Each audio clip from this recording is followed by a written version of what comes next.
Dinala sa ospital ang isang senior citizen matapos siyang putulan ng dila habang natutulog sa loob ng kanilang bahay sa Purok Talisay, Barangay Militar, Tukuran, Zamboanga del Sur.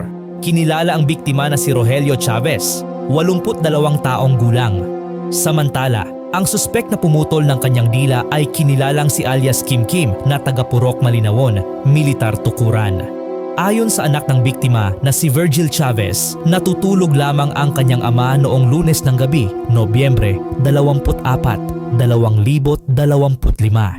Pagdating ng madaling araw, bandang alas 3, bumangon pa si Virgil at nakita niya pang himbing na himbing sa pagtulog ang kanyang ama.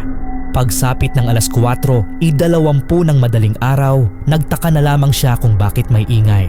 Sa kanyang pagsisiyasat, doon niya nadiskubre na naputulan na ng dila ang kanyang ama at nakahiga na ito sa lupa.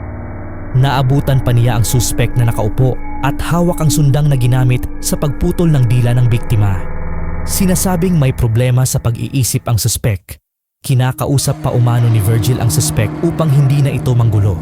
Idinagdag pa ni Virgil na bandang alas 5 ng umaga, nagpahayag umano ang suspek na tatapusin niya ang paggulgol sa dila ng senior citizen dahil hindi pa raw ito tapos. Dahil dito, pinigilan niya ang suspek at nag-agawan sila sa sundang o itak.